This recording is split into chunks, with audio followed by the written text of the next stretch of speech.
Party পোস্টারটা পাঠিয়ে দাও। আচ্ছা দাঁড়াও, আমি একটা ব্যবস্থা করতেছি। কোনো ব্যবস্থা না, পারলে কালকে দিয়ে আসো, না তো আজকে দিয়ে আসো। Okay. Hello hello hello hello hello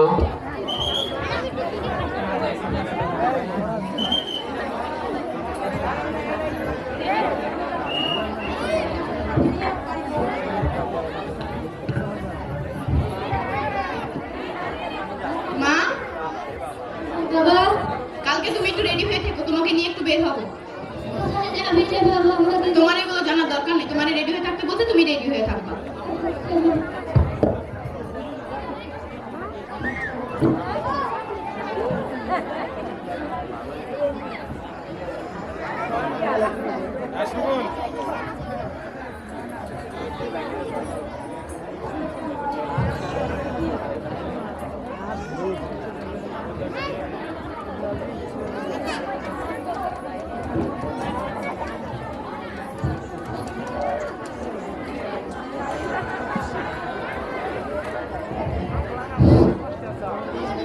Good morning, sir.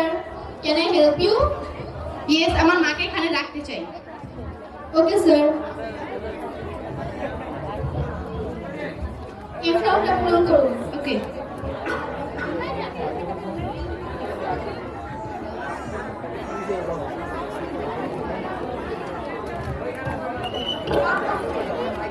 এই নিন ফর্ম।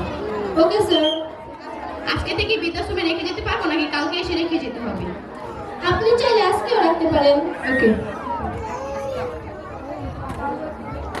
মা, আমি যাচ্ছি, তুমি এখানেই ভালো থাকবে। কোথায় যাচ্ছিস? আন্টি আসেন, আসেন। আন্টি আসেন, বসেন। আসেন। 1 মাস পর আন্টি আপনার ওষুধটা নিন।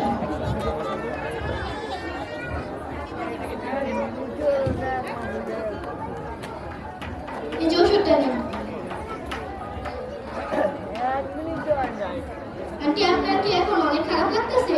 হ্যাঁ, আমার ছেলেটার সাথে আমি একবার দেখা করতে চাই। আমার ছেলেটাকে একটু আসতে বলবে। এটা এক মাস পর আমি ব্যবস্থা করছি।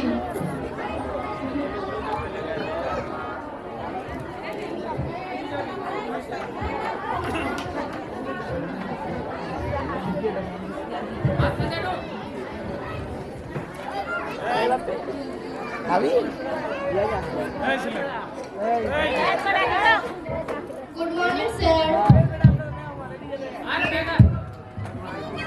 স্যার, আপনার মা অনেক অসুস্থ, আপনাকে দেখতে চাচ্ছে।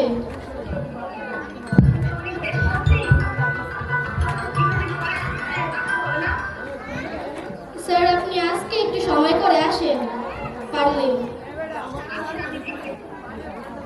আচ্ছা স্যার।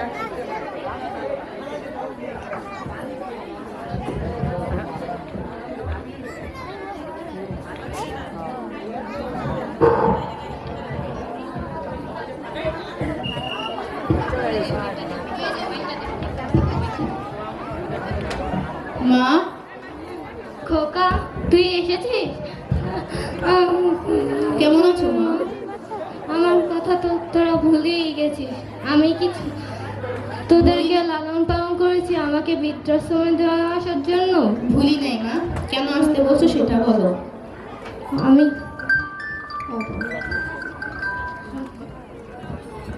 হ্যালো, কি রে বোন, কেমন আছিস? কি ভাই বাবা আমাকে বৃদ্ধাশ্রমে রেখে আসছে? এটা কিভাবে সম্ভব? এটা কখনোই সম্ভব হতে পারে না। কেন হতে পারে না? তুমি যদি আমার মাকে বৃদ্ধাশ্রমে রাখতে পারো, তাহলে তোমার ভাই কেন তোমার মাকে বৃদ্ধাশ্রমে রাখতে পারবে না? তুমি তোমার নিজের কথা ভাবলে, আমার মার কথা তো তুমি একবারও ভাবলে না। মম, ড্যাড, আমি ওকে বড় হয়ে তোমাকে বৃদ্ধাশ্রমে রেখে আসবো।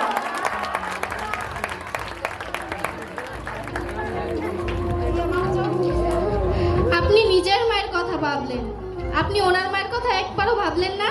আপনি নিজের মায়ের কষ্টটা বুঝলেন, ওনার মায়েরটা বুঝলেন না। আর এই যে আপনি আপনি কিরকম সন্তান? আপনি আপনার নিজের মাকে বৃদ্ধাশ্রমে পাঠিয়ে দিয়েছেন। আপনাদের তো অনুশোচনা করা উচিত।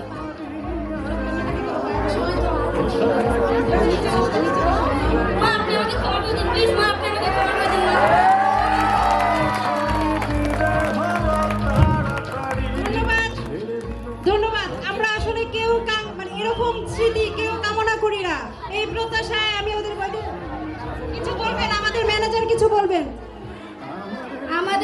সমাজে এমনও এখনো লোক আছে যারা নিজেদের বৃদ্ধ বাবা মাকে কাঁধের বোঝা মনে করে থাকেন, যার কারণে তারা এই বৃদ্ধ বাবা মাকে বৃদ্ধাশ্রমে পাঠিয়ে দেন। কিন্তু আমাদের তা ঠিক নয়, কারণ তারা আমাদেরকে খুব স্নেহ যত্নের সাথে লালন পালন করেছে।